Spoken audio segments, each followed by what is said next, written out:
everyone, and welcome to the Cleats Off podcast. I'm your host, Liz Bhandari, and this is the show that brings you closer to the game you love.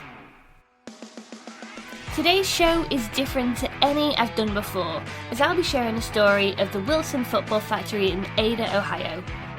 I'll be learning all about the iconic football of the Duke and its history in the NFL, and I'm joined by plant manager Andy Wentling to tell us all about it. Enjoy the show!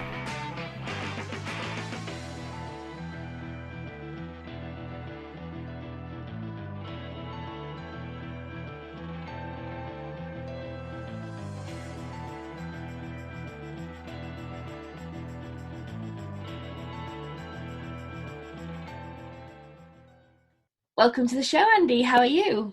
I'm doing good, Liz. How are you? I'm very well, thank you. Thank you so much for joining me today. Pleasure to be here and happy to take some time and talk to you. Thank you so much. Now, there is so much incredible history around the Duke and its involvement in the NFL. But before we get into all of that, how about you introduce yourself and tell us more about your role at Wilson? So my name is Andy Wentling, and I'm the plant manager at the Wilson Football Factory in Ada, Ohio. I have been here going on 5 years. I hired in as the principal engineer, so responsible for innovation, design, how can we change the football, how do we make the football, and then within the last year and a half, I was promoted to the plant manager. Wow, that's such an exciting role. Yeah, it was. I have 21 years of automotive experience. So coming from automotive over to a sporting goods store or company was a great fit for me. I have a passion for sports. My kids play. My wife plays. So to be able to come to work and make footballs has been a great thing for me, and everybody's been great. And again, we make a toy for a game, so it's all good stuff. Oh yeah, it's great stuff. Now, I'd love to hear more about how Wilson and the Duke became the official NFL football. What can you tell me about that? So, with some help from George Hallis, he made a recommendation that Wilson become the official game ball of the NFL, and that happened in 1941. And what can you tell me about the history of the Duke? I understand its heritage started before it got its famous name. The ball has evolved a lot since the late 1800s. Obviously, it started out more round shape, and then as the passing game became more prevalent, the shape changed to a sphere, so it would fly through the air better. So it's evolved a lot since the early 1900s. And then just as far as getting its name, the Duke, the owner of the Giants, Wellington Mara, he was named after the Duke of Wellington. So the players would call him the Duke. So he got his nickname, the Duke. And then over time, when it became time to make the football the official football of the NFL, the league thought it would be a good idea to name the football and name it after Wellington Mara, who was a founder of helped start everything up and be a big advocate for everything. So they named the ball the Duke after him. I love hearing that that's how the name was chosen. Now, what is it that makes the Duke so iconic and so special? I think a lot of it has to do with the engineering that goes into the ball. It's not just a toy. And I came here 5 years ago. I thought it's just a ball. It's just a football, right? Well, once I walked inside the factory, I quickly realized it's not just a ball. It's more to it than that. The consistency, the craftsmanship, the passion that these folks have making these footballs is amazing. So that's what makes it special. I'd love to hear more about the factory. So how is the ball made and tested? So what we do is we actually get leather from Horween Leather Company in Chicago. So okay. It comes in as a hide. So if you can imagine a cow hide. Yeah. So the cow is split in two. So we get two halves or two hides. So we take that hide and we cut, depending on the shape, but in this particular case, we're talking about the NFL game ball. So we have a die that we use to cut the pattern of the football, and we'll cut that hide until we get enough panels to make a football. And then what we do is we attach a lining material that gives the ball its shape and strength. And then after it is sewn together and then turned right side out, we insert a bladder to give the ball the air in its final shape, and then we use a lace to close the ball, and it's also used then for the players to locate their hand and also to give them a better grip. And how about the manufacturing process? Now, I get many companies and plants, I guess as large as yours, they'd likely move down the automation route, but you guys have kept it quite traditional, down to the hand stitching. Were consistency and maintaining high quality the main reasons behind this? Yeah, I would say yes to both of those. So again, I came from automotive, so I built many robotic cells, right? So I walk in these doors thinking, oh, we can build some robotic cells. And once you're here for just even an hour, you're like, no, we're not going to do that, because it is very difficult to make a football. It's hard work. These people have to do a lot of things. There's about 20 steps to make a football. So to try to automate some of these things, you probably could do a couple things, but not all of it for sure, because of the sewing and the turning process. So, and again, back to the passion and the craftsmanship that these folks have making these footballs. So if we did some automation, it would take away from some of that pride that they have in making the football. So yeah, we've looked at things and then we also just go, you know what, we're better off just doing it by hand. And obviously these folks can make a really good football, the consistency there.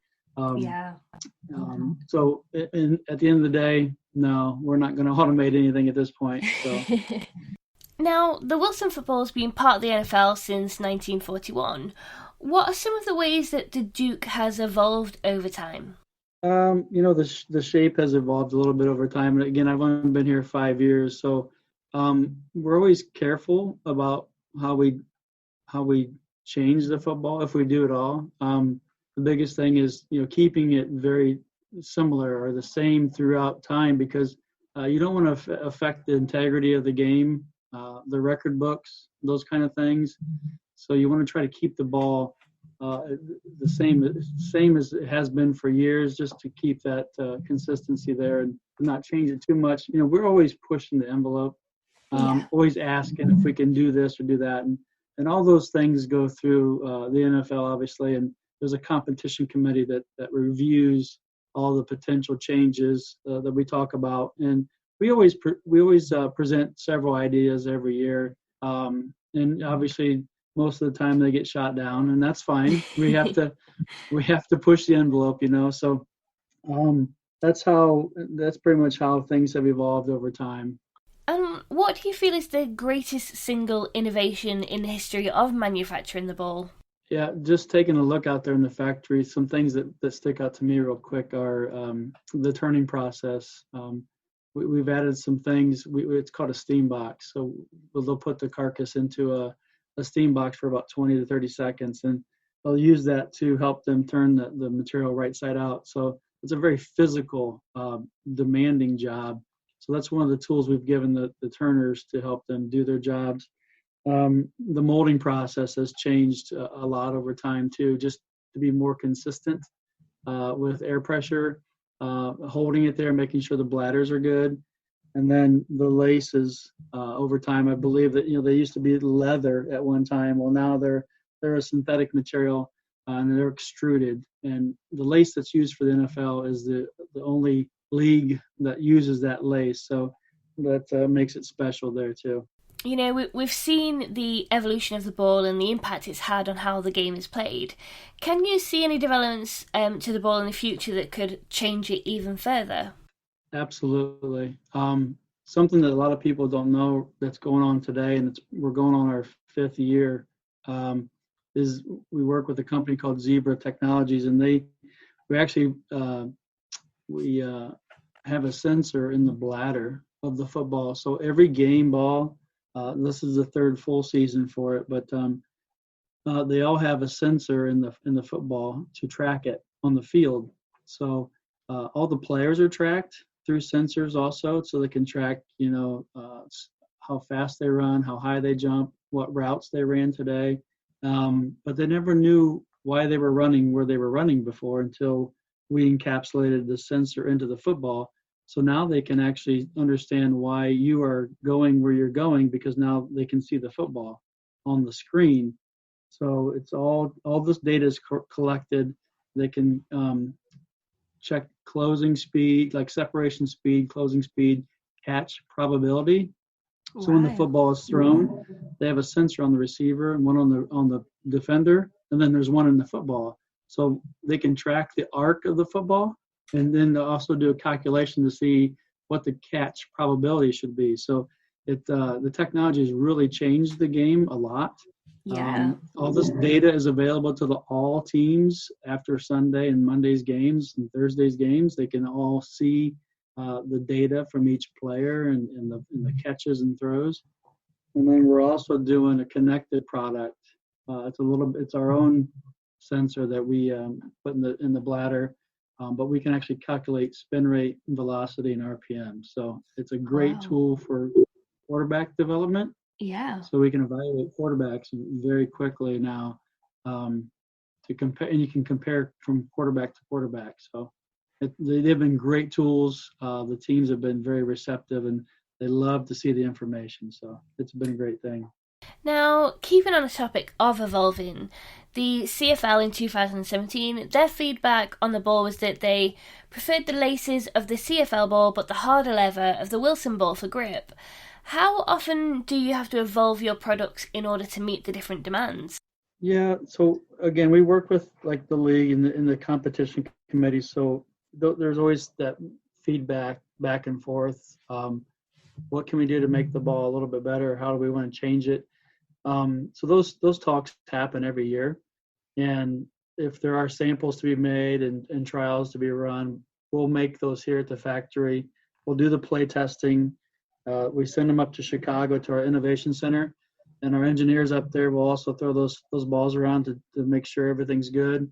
And they'll take them out and play tests with the actual teams and the competition committee just to review that process. Again, some of those things they tell us no, and then some things they say, yeah, we can do that. So, yeah, we're always trying to evolve the ball. And how often do you look at other sports? For example, the ball used for rugby or for Australian rules football. Are Wilson, going to consider any ways to make their ball more aerodynamic? Well, I can't really speak for the rugby ball. I've watched rugby. I've watched a lot of that, but I've never seen a ball made. But yes, their ball travels through the air very well. Some things that we can do is just through the laces, pebble definition. If a player can grab the ball, they have a better grip, he can throw a better spiral. So our ball is very aerodynamic, but it is also unbalanced because you have laces that stick on the outside and then a valve from the bladder. So that makes the ball become unbalanced, but you need some of that to create a spiral. So we're kind of limited on what we can do as far as making it more aerodynamic. But we're always testing those things and looking at that stuff. So we're trying. Now, the key users of the Duke are, of course, the players within the NFL. Are they involved at all from an advice point of view? Absolutely. Again, we have a great relationship with the NFL. We have a product line manager that will actually travel around throughout the league into the different teams and get the quarterbacks involved and do a lot of play testing, take samples. Sometimes we tell them, hey, we changed this, and sometimes we don't tell them anything and have them throw it to see if they can pick up on maybe it's we've moved something within the ball or how we manufactured the ball. And they've all been tremendous to work with. The feedback has been amazing. The quarterbacks love to play test because they get to give some input on something that they have their hand on every play, right? So but that's what we do. We get the quarterbacks involved. We go to their facilities, throw the footballs around, measure the data, show them the data, and then review that with the competition committee. And then they'll make the final decision if we can make some changes or not. And each year when it comes to the Super Bowl, I get that you guys manufacture, I think, 100 balls for each team that's playing, with the balls then featured with the team names. How quickly can production start on these, and how pressured is that time of year for you guys? Yeah, it's a lot of pressure. So Sunday night, we actually come to the factory and watch the 2 championship games. Oh, that's So cool. we'll actually, so we have a great time. We get the TV out. We bring in some pizza and some pop and sit around and watch the 2 games. And as soon as the second game is over with, we start stamping the team names in there that's going to be in the game. So that starts about 11 o'clock at night, and we'll do that till 4 a.m. Wow. But yes, so on Monday morning, we have enough footballs to start shipping to both teams that day. And we'll finish up on Tuesday to make sure they all have the practice balls. So each team gets 120 footballs each, so 240 footballs total. So you get 54 for practice, 54 for the game, and then there'll be 12 K-balls for each team for the game. So yes, it's a lot of pressure. We have a lot of fun with it. That week or those 2 weeks leading up to the Super Bowl are very exciting around here. There's a lot of energy, and everybody has a lot of passion, and they're excited to watch the game, knowing that the football came from the factory. Yeah, do you know what? I think that must just feel so rewarding to be part of that process. It is, and we actually send some people down. So wherever the Super Bowl is at, we've been going for over 20 years now. We go to an NFL experience, they call it. Yeah. And we'll take a booth and actually take some workers and some equipment, and we'll make footballs on site for you at the Super Bowl. So the week leading up to it, so you can come to this experience and buy a football, and we'll make it for you right there. So, that's amazing. And then we try to get those, and then we try to get those folks to the game on Sunday night to kind of reward them for their hard work and share that experience with them. So it's been amazing. It's cool you mentioned the personalisation of the balls, actually, because I never knew that was even a thing until my wedding day, when, the best man, he presented my husband and I with our very own Wilson ball. It says Barrett and Liz, Mr. and Mrs. Bhandari, kick-off, 26th of August 2018. And you know what? It was such an amazing and unique gift for us to receive. Absolutely. And just like technology, the customization has come so far. You can get on wilson.com and go to the football site, and you can send us a picture of your football team, a wedding party, whatever, and we'll take that picture, that image, and put it on the football and build those right here. So customization is taken off. It's growing like 10% every year. So we can do decals, we can do lasering, which actually we burn the leather. You can put your name on it. We do images. We'll do all composite ball, or we can do three leather and 1 composite, and put your picture on there. So customization is huge. Everybody wants their own football, so it's a nice way to be able to do that for them. Yeah, absolutely. I think it's impressive as well that, Wilson, it's not just American football, it's all different sports. And, when it comes to the products about the NFL, you can buy things like golf clubs and, golf bags and all that kind of stuff. I love that. Absolutely, yes. We are the #1 sports equipment company in the world. So volleyball, soccer, basketball, tennis, everything. So the more I talk to you, the more I get a sense of what a great place Wilson must be to work.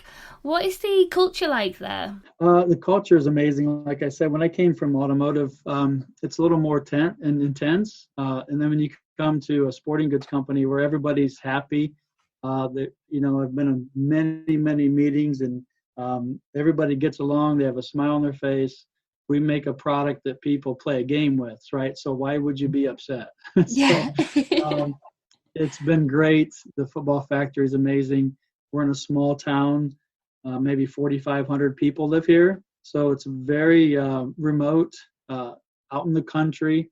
So everybody knows everybody here. It's like a small family. But it's a great atmosphere, and everybody does a great job.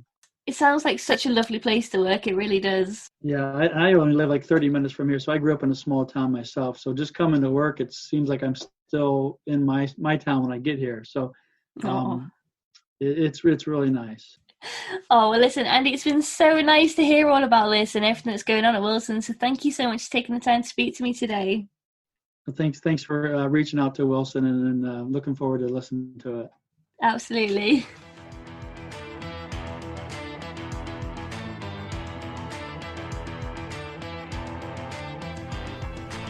I don't know about you, but I found it so fascinating to hear about the history of the ball, how it's evolved, and the innovations ahead. I thought that was really cool. Well, that's it for another episode of the Cleats Off podcast. As always, I'd love your comments and feedback, so feel free to reach out to me at NFLGirlUK across Twitter, Facebook or Instagram. Don't forget to subscribe to the podcast. I wouldn't want you to miss a single episode. Until next time, thanks for listening.